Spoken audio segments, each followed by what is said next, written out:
Guraandhala 2025 akkam jirtu daawwattoota keenya oduu yeroo kana isinitti himna oduu waliinan Geetoo Lamaayooti.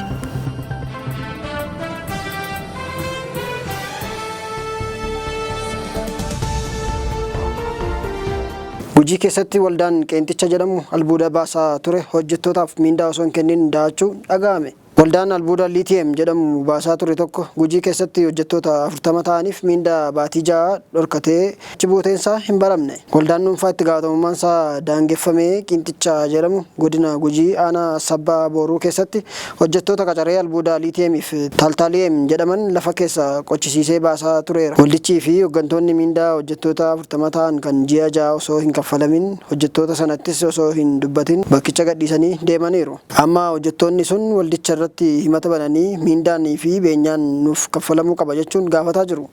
Abukaattoon isaanii waldaa qeenxicha jedhamu sun hayyama hojii albuudaa baasuu qabaachuusaa waan shakkineef manni murtii akka qulqulleessuufiif galmeetiin gaafanneerraa jedhu.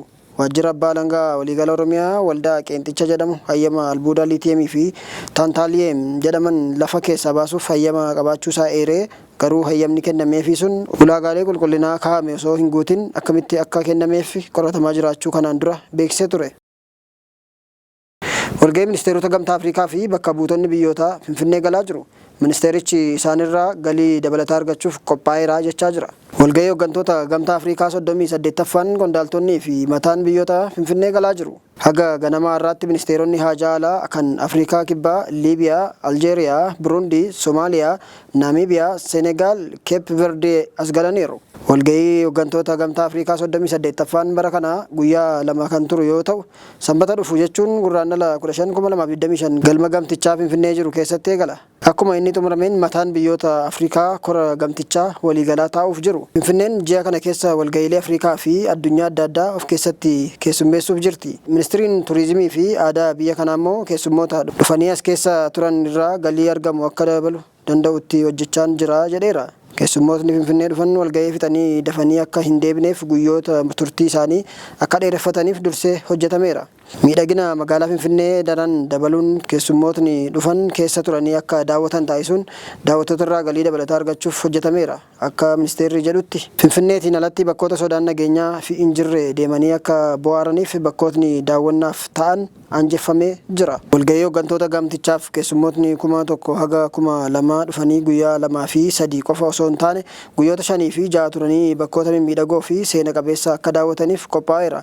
Yoo akkas ta'e galiin isaanirraa argamu dabalee maqaa biyya kanaa akka gaariitti kaasuu kan dandeessisudha jedhu ministeerichatti hoogganaan biiroo konvenshinii obbo Geetinnat Gizaa'u.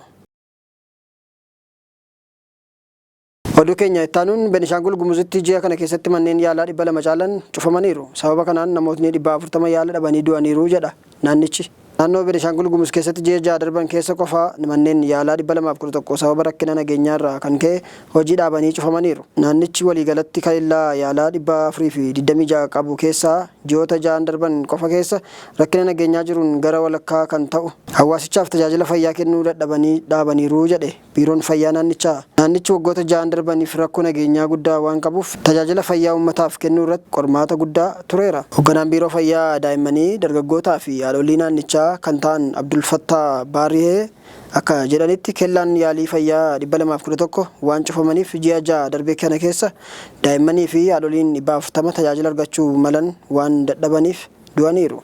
Abarratti baqaqaa akkuma jedhamu yeroo ammaa kana naannicha keessatti weerarri bookee busaa fi garaa kaasaa yookaan koleeraa guddaatu jira jedhameera. Dhumarratti oduu gaddaa har'a konkolaataan nama fe'ee deemaa ture garagalee namoota 40 galaafate. Konkolaataan namoota Horroo Guduruu Wallaggaa magaalaa Shaambuurraa fe'ee gara Finfinneetti malaa ture tokko Wallagga Ba'aa Aanaa Gudayyaa Biilaa keessatti garagalee lubbuu namoota 40 galaafateera. Kaan madaa'ee mana yaalaa ciiseera. Balaan Baakkoo fi Haratoo gidduutti ga'e sun kan mudate har'a waaree dura ture. Konkolaataan taataa nama fe'atee imalaa ture sun sababa maaliin garagaltee balaa akka qaqqabsiiste qoratamaa jira jedha poolisii naannichaa. Oduu wal fakkaatuun ammoo Tigraay magaalaa Shiree keessatti kaleessa fanjiin dho'ee namootarra balaa geessiseera. Dhukaan bakka bashannanaa tokko keessatti darbatame namoota madeessuusaa malee haga oduun kun qophaa'etti lubbuu baasuusaa hin dhaga'amne. Eenyu akka raawwate ammaaf hin baramne. Qaamotni nageenyaa naannichaa jala bu'aa jiru jedhameera. Kanaan duras bakkuma sanatti fanjiin tokko osoo hin dhukaa'in argamee ture. Egaan daawwattoota keenya oduu keenya irraa qabanne kanumaan goolamne irraa turtii gaarii qabaadha. Maatiif firoottan balaan jala miidhamaniif jajjabina hawwa ONN.